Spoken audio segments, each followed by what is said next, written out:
माधव अपने खेत में मेहनत से काम कर रहा था कि तभी उसका दोस्त अशोक वहां आ पहुंचा और मुस्कुराता हुआ माधव की ओर देखकर बोला, इतनी मेहनत करने की क्या आवश्यकता है माधव? तुम्हें इतनी मेहनत से काम करते हुए देखता हूँ तो मुझे बिल्कुल भी अच्छा नहीं लगता। अशोक की बात सुनकर माधव मुस्कुराता हुआ बोला, कैसी बात कर रहे हो मेरे मित्र? मेहनत तो सफलता की कुंजी होती है, याद है तुम्हें?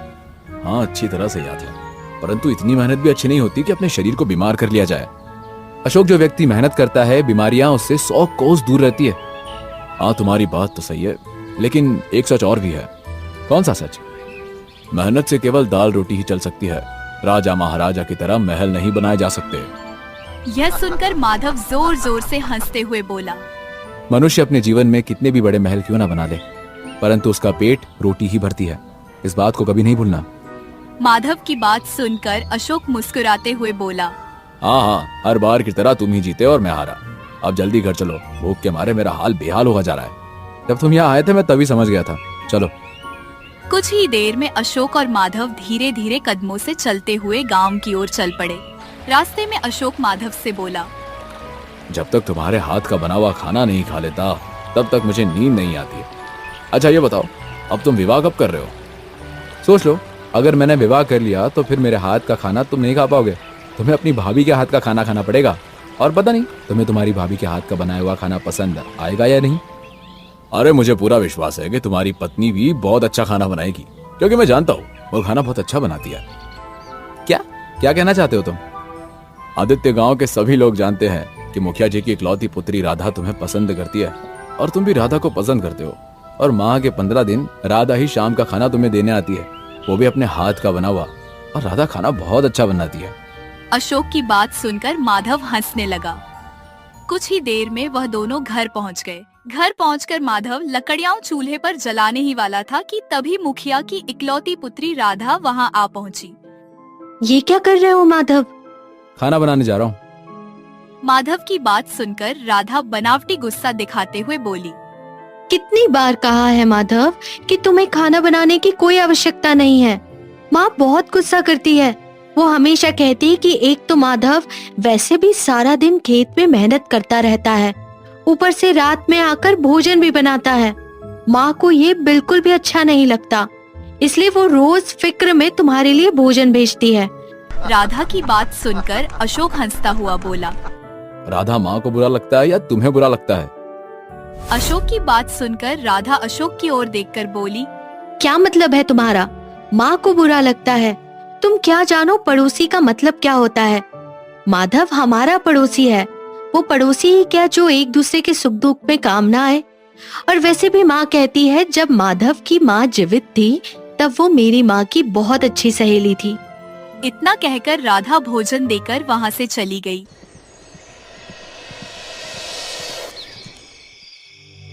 माधव और अशोक दोनों मिलकर भोजन करने लगे। भोजन करते में अशोक माधव की ओर देखकर बोला, माधव कहने की 100 बातें हैं, राधा भोजन बहुत अच्छा बनाती है। अशोक, भोजन राधा नहीं बल्कि राधा की माँ ने बनाया है। मैं राधा के हाथ के बनाए हुए भोजन का स्वाद अच्छी तरह से जानता हूँ। हाँ जानता हूँ, तुम नहीं जानोगे तो और कौन जानेगा। अब वो सब छोड़ो अशोक, ये बताओ कि तुम्हारा आगे क्या करने का इरादा है? मैं कुछ समझा नहीं। अशोक, कुछ समय पहले मेरी तरह तुम्हारे पास भी खेत में अच्छी खासी जमीन थी, मगर तुमने मेरे मना करने के बावजूद भी उस जमीन को बेच दिया और पता नहीं कौन सा व्यापार किया कि उस व्यापार से सारा धन पानी की तरह डूब गया। तुम्हारे हाथ से तुम्हारा खेत भी चला गया। हाँ, तुम्हारी बात सही है। व्यापार डूबने के बाद मेरा हाथ इतना तंग हो गया है कि मुझे भोजन भी तुम्हारे यहाँ करना पड़ता है। मेरे दोस्त, मुझे भी कभी कभी बुरा लगता है, और मैं क्या करूँ? जब मुझे भूख लगती है तब मुझे तुम ही याद आते हो। लेकिन तुम चिंता मत करो, बस कुछ दिन की बात और है, मुझे काम मिल गया है। यह सुनकर माधव का चेहरा क्रोध से तमतमा गया और वह गुस्से से अशोक से बोला, तुम मेरे यहाँ भोजन करते हो से तुम्हारा क्या मतलब है? अशोक, तुम मेरे मित्र हो। जितना अधिकार मेरा मेरे घर पर है उतना तुम्हारा भी है। अरे मैं तो तुमसे इसलिए पूछ रहा था कि गांव में लोग तुम्हें लेकर तरह तरह की बातें करते हैं जो मुझे बिल्कुल अच्छी नहीं लगती है, लेकिन तुम तो मेरी बात का गलत मतलब ले गए यार। अरे जानता हूँ माधव, अपना मन छोटा मत करो। मैं अच्छी तरह से जानता हूँ कि तुम ही मेरे संसार में सबसे अच्छे मित्र हो और तुम्हें मेरी चिंता रहती है, इसी वजह से तुमने मुझसे पूछा। फिर कभी मत कहना अशोक, तुम्हें वास्तव में मेरे घर पर भोजन करने में शर्म आती है। अब गुस्सा छोड़ो माधव, मुझसे गलती हो गई। अच्छा सुनो, मैंने कहा था ना मुझे काम मिल गया है। कल ही मैंने जमींदार से बात की है। मैं उसके खेत में काम करूंगा। यह सुनकर माधव बुरी तरह से चौंक पड़ा। अशोक, ये तुम क्या कह रहे हो? सारा गांव जानता है कि जमींदार एक अत्याचारी व्यक्ति है। गांव में ऐसा कोई व्यक्ति नहीं जो जमींदार के अत्याचार से पीड़ित ना हो। तुम ऐसे इंसान के यहाँ पर काम करोगे? मजबूरी है माधव, तुम ही बताओ, इस छोटे से गांव में मुझे कौन काम देगा? केवल जमींदारी है जिसके पास बहुत सारे खेत हैं। अशोक, मेरे मित्र हो, तुम मेरे साथ काम क्यों नहीं करते? जो भी फसल होगी हम दोनों आधी आधी बांट लेंगे। तुमने मेरे लिए इतना सोचा, मेरे लिए यही बहुत है। वैसे भी तुम्हारे एहसानों तले दबा हुआ हूं। अब मैं तुम्हारे ऊपर और बोझ नहीं बनना चाहता। तुम फिर से ऐसी बात करने लगे? नहीं माधव, मैंने अपना खेत बेचकर व्यापार में धन लगाया। व्यापार मेरी वजह से डूबा, सब मेरी गलती थी, तो उसकी सजा भी मुझे ही मिलनी चाहिए। मैं अपने किए गलत फैसले का बोझ तुम पर नहीं लादना चाहता। अच्छा, अब मैं चलता हूँ। इतना कहकर अशोक वहां से चला गया। कुछ देर बाद माधव गहरी नींद सो गया। अगले दिन माधव फिर से अपने खेत की ओर चल दिया। माधव आधे रास्ता तक पहुंचा ही था कि तभी रास्ते में उसे गांव का मुखिया मिल गया। मुखिया मुस्कुराता हुआ माधव की ओर देखकर बोला, हमेशा की तरह सुबह उठकर तुम अपने खेत में मेहनत करने के लिए चले जाते हो, ये देखकर मुझे बहुत अच्छा लगता है। आपका बहुत बहुत धन्यवाद मुखिया जी। अच्छा सुनो माधव, मुझे तुमसे कुछ जरूरी बात करनी है। क्या हुआ मुखिया जी? आज मैंने तुम्हारे मित्र अशोक को जमींदार की हवेली में जाते हुए देखा। मुखिया की बात सुनकर माधव मुस्कुराता हुआ बोला, हाँ मुखिया जी, कल ही अशोक ने मुझे बताया था कि जमींदार के यहाँ पर उसने काम की बात कर ली है और जमींदार राजी भी हो गया है। यह सुनकर मुखिया बुरी तरह से चौंक पड़ा। माधव, मुझे अशोक के लक्षण कभी भी समझ नहीं आया। सबसे पहले तो उसने अपने पिता की मेहनत से कमाया हुआ खेत बेच दिया और जाने कौन सा व्यापार किया कि सारा धन बर्बाद हो गया और अब जमींदार के यहाँ पर काम पर लग गया, ये जानते हुए भी कि जमींदार एक बुरा व्यक्ति है। मुखिया जी, मैंने कल अपने दोस्त को यही बात समझाई थी। मैंने उससे यहाँ तक कह दिया था कि अगर उसे काम ही करना है तो वह मेरे खेत में कर ले, जो भी फसल होगी हम दोनों आधी आधी बांट लेंगे।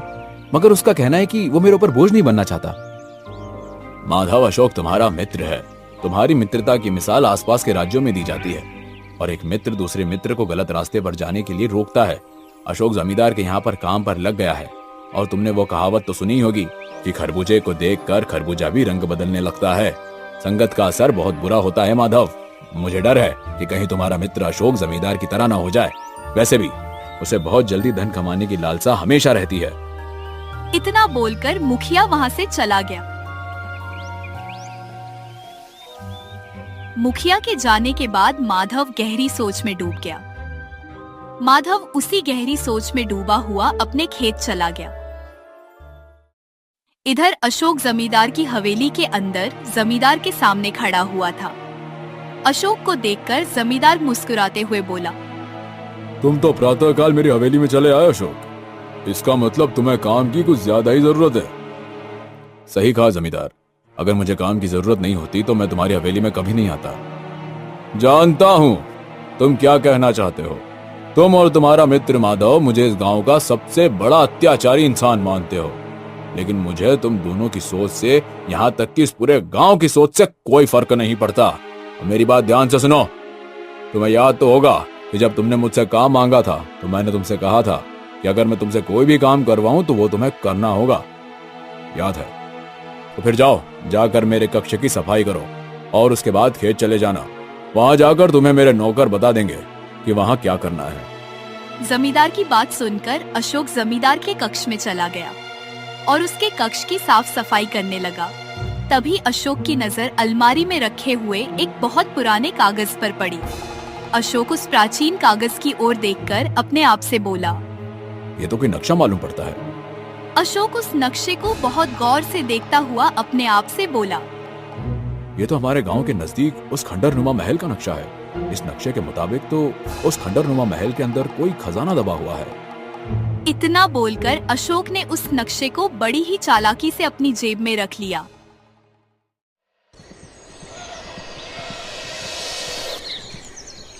अगले दिन अशोक जमींदार की हवेली ना जाकर सीधे अपने मित्र माधव के खेत की ओर चल दिया। माधव आधे रास्ता तक पहुंचा ही था कि तभी रास्ते में उसे गांव का मुखिया मिल गया। मुखिया अशोक की ओर देखकर बोला, अशोक क्या हुआ, आज तुम जमींदार की हवेली नहीं गए? अशोक मुखिया की ओर बड़े ही रहस्यमय अंदाज में देखकर बोला, मुखिया जी, जमींदार की हवेली पर तो मैं मजबूरी में काम करने के लिए गया था, परंतु मुझे जमींदार की हवेली में कुछ मिला है। यही दिखाने के लिए माधव के पास जा रहा था। अच्छा हुआ आप मुझसे मिल गए, क्योंकि आप उम्र में बड़े हैं, आप जरूर इस मामले में कुछ जानते होंगे। तुम क्या बात कर रहे हो अशोक? मैं तुम्हारी किसी भी बात का मतलब नहीं समझ पा रहा हूँ। मुखिया की बात सुनकर अशोक ने अपनी जेब से तुरंत उस प्राचीन नक्शे को निकाल लिया और मुखिया को दिखाता हुआ बोला, मुखिया जी, मुझे ये प्राचीन नक्शा जमींदार की हवेली के अलमारी से मिला है।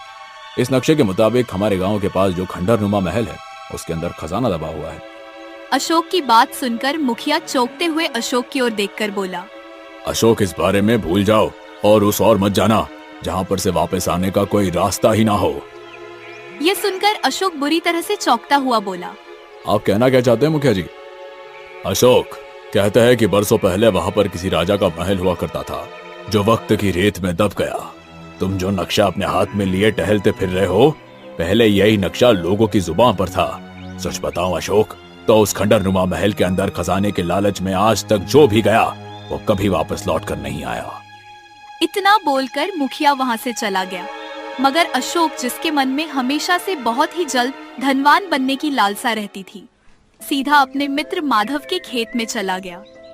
अशोक ने देखा कि माधव अपने खेत में मुखिया की पुत्री राधा के साथ बैठा हुआ था। अशोक को देखकर माधव चौंकता हुआ बोला, क्या तुमने अपना फैसला बदल दिया अशोक? लगता है तुम पहले दिन ही जमींदार की हवेली में काम करके समझ गए होंगे कि जमींदार हम सबकी सोच से भी बहुत ज्यादा बुरा इंसान है। नहीं माधव, मैं यहाँ पर जमींदार के सिलसिले में नहीं, बल्कि तुम्हें कुछ दिखाने आया हूँ। क्या मतलब? अशोक ने तुरंत अपनी जेब से उस प्राचीन नक्शे को निकालकर माधव और राधा के सामने रख दिया और उन दोनों को सारी घटना बताते हुए बोला, राधा के पिता कुछ देर पहले मुझसे कह रहे थे कि बरसों पहले उस खंडरनुमा महल के अंदर दबे हुए खजाने के बारे में पहले गांव के बहुत सारे लोग जानते थे, मगर जो कोई भी उस खजाने के लालच में वहां गया, आज तक वापस लौट कर नहीं आया। अगर ऐसी बात है तो फिर तो वहाँ जाना बहुत ही खतरनाक होगा। मुझे लगता है हमें पिताजी की बात माननी चाहिए।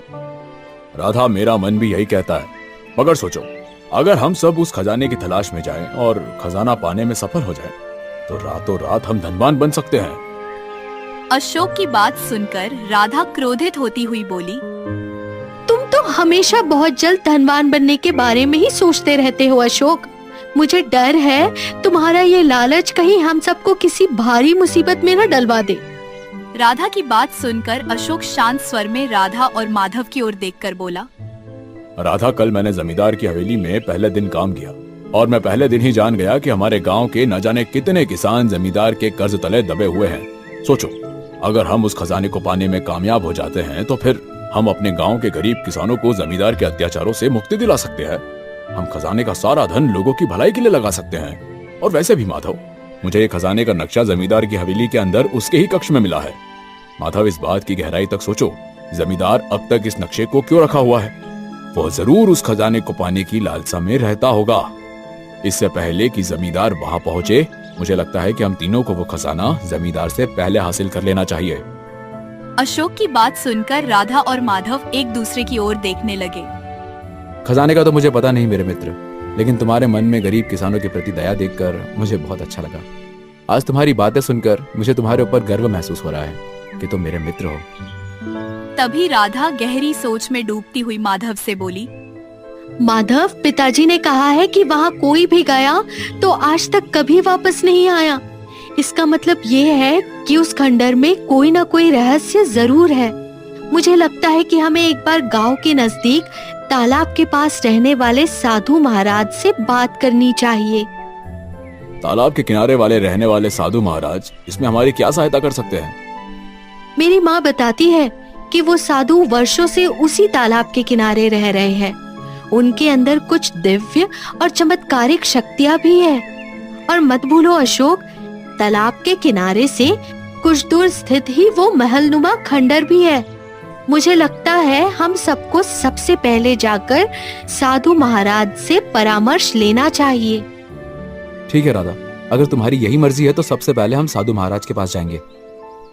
कुछ ही देर में वह तीनों तालाब के किनारे बनी हुई एक झोपड़ी के सामने खड़े हुए थे, जिसके बाहर एक साधु आंखें बंद किए बैठे थे। अचानक साधु अपनी आंखें खोलकर उन तीनों की ओर देखकर बोले, तुम तीनों कौन हो और यहाँ क्या करने आए हो? साधु की बात सुनकर माधव साधु को सारी घटना बताता हुआ बोला। साधु महाराज, उस खंडरनुमा महल में जाने से पहले हम तीनों को यही लगा कि हमें आपसे इस बारे में बात करनी चाहिए।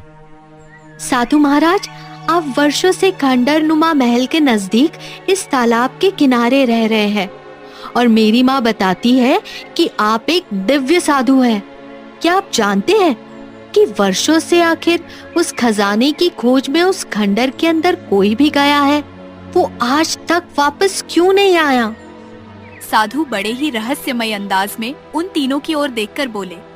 क्योंकि उस खंडर के अंदर एक जादुई पक्षी रहता है और कोई बुरी नीयत से उस खंडर के अंदर अगर खजाना हासिल करने के लिए जाता है तो उस जादुई पक्षी की आंखों से आग निकलने लगती है और लालची व्यक्ति फिर कभी भी उस महल नुमा खंडर से वापस नहीं आ पाता।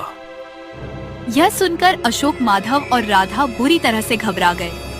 राधा माधव की ओर देखकर बोली, अगर ऐसी बात है तो फिर हम तीनों को वहाँ पर कदम भी नहीं रखना चाहिए। अशोक गहरी सोच में डूबते हुए साधु से बोला। साधु महाराज, मुखिया जी ने मुझे ये बताया तो था कि उस खंडरनुमा महल के अंदर जो भी खजाना हासिल करने के लिए गया है वो आज तक वापस नहीं लौटा, परंतु उन्होंने पक्षी के बारे में तो नहीं बताया। क्योंकि जो भी लालच से भरा हुआ व्यक्ति उस खंडर के अंदर जाता है वो वापस नहीं आता, तो फिर उस पक्षी के बारे में कोई कैसे बता सकता है? परंतु एक रहस्य और है। ये सुनकर अशोक निराश हो गया। साधु महाराज, इसका मतलब हम उस खजाने को कभी हासिल ही नहीं कर पाएंगे। साधु रहस्यमयी अंदाज में अशोक से बोला। अगर तुम तीनों में से एक भी मन का सच्चा इंसान हुआ जिसका मन लालच से कोसों दूर है, तो वह जादुई पक्षी उस सच्चे इंसान की वजह से तुम दोनों के ऊपर कोई भी प्रहार नहीं कर सकता। उस एक व्यक्ति की वजह से तुम दोनों सुरक्षित रह सकते हो और उस एक व्यक्ति की वजह से तुम आसानी से उस खजाने को पा सकते हो। यह सुनकर तीनों दोस्त पूरी तरह से चौंक पड़े।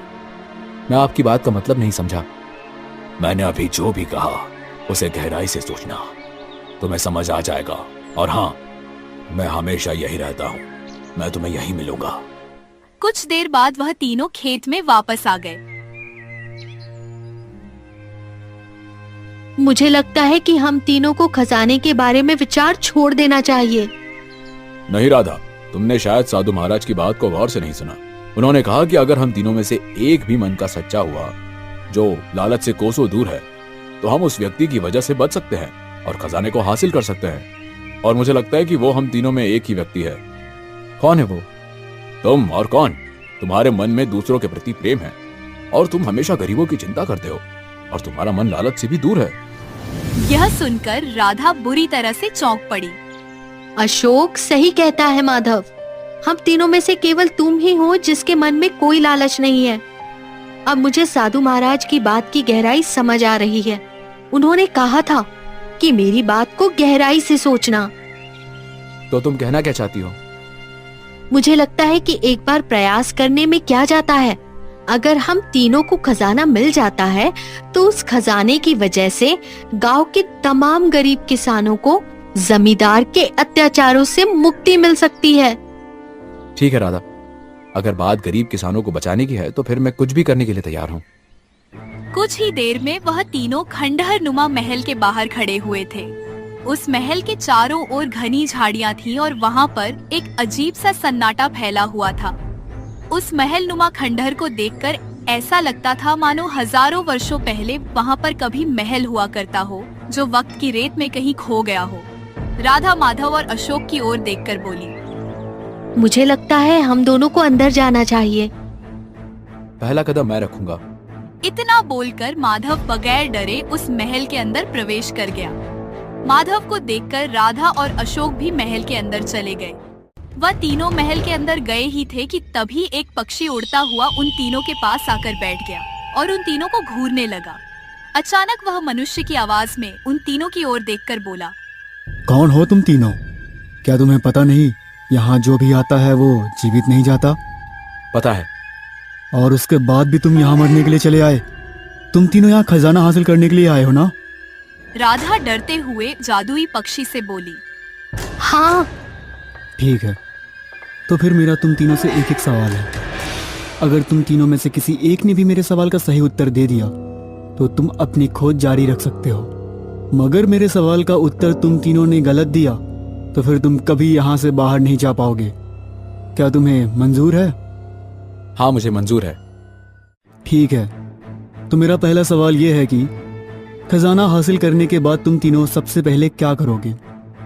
मेरे पिता हमेशा मेरे विवाह को लेकर बहुत चिंतित रहते हैं, खास तौर से दहेज को लेकर।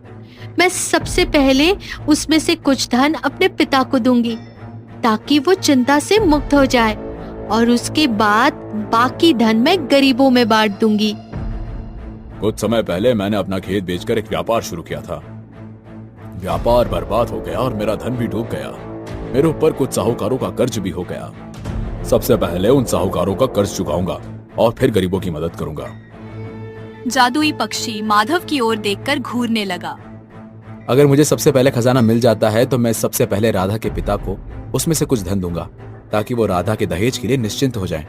और फिर उसके बाद अपने मित्र का कर्ज चुकाऊंगा जो साहूकारों से उसने ले रखा है। और फिर उसके बाद वो सारा खजाना मैं उन गरीबों में बांट दूंगा जो जमींदार के कर्ज के तले दबे हुए हैं। तो क्या तुम उस खजाने से कुछ नहीं लोगे? नहीं, मैं एक मेहनती इंसान हूँ। मेहनत करके अपने खेत में हल चलाता हूँ। मुझे मेहनत से ही 2 वक्त की रोटी मिल जाती है। मेरे लिए इतना ही काफी है। यह सुनकर जादुई पक्षी खुश हो गया और राधा और अशोक की ओर देखकर बोला, तुम दोनों ने सबसे पहले अपने लिए मांगा।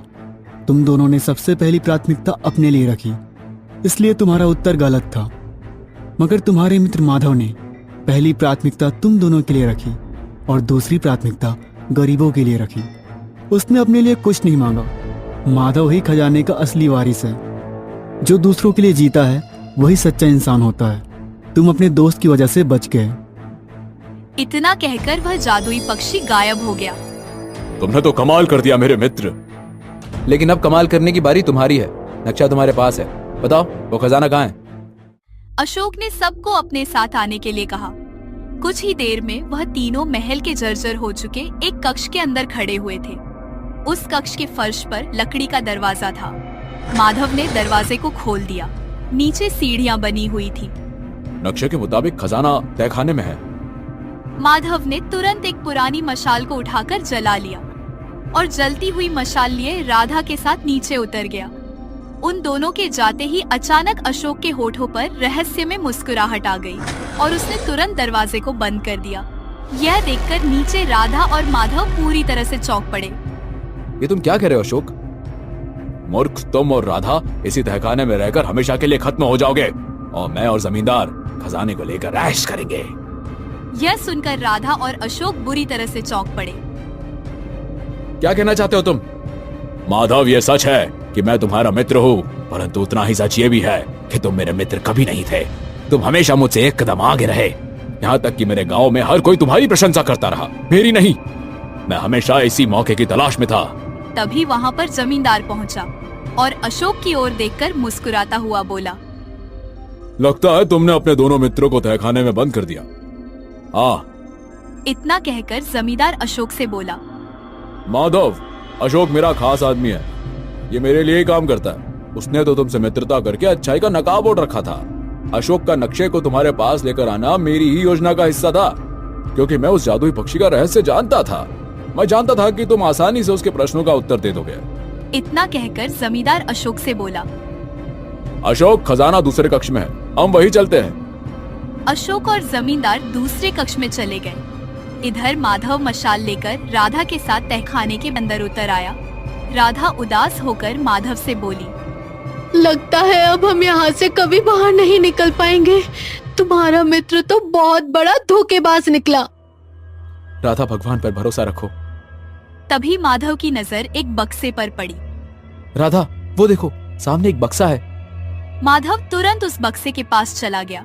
जैसे ही उसने बक्सा खोला, राधा, इस बक्से के अंदर तो खजाना है। इसके खोलते ही वहाँ रोशनी नजर आने लगी। इसका मतलब अशोक और जमींदार को वास्तव में नहीं पता था कि खजाना इसी तहखाने में है। चलो, हम इस बक्से को लेकर उस रोशनी की ओर चलते हैं। माधव और राधा ने उस बक्से को उठा लिया और उस रोशनी की ओर चल दिए। कुछ देर में वह रोशनी का पीछा करते करते तहखाने के बाहर निकल आए। सामने का दृश्य देखकर वह दोनों आश्चर्य में पड़ गए।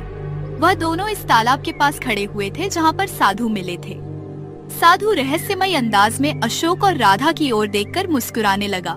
साधु माधव से बोला, मैंने कहा था ना, मैं तुम्हें यही मिलूंगा।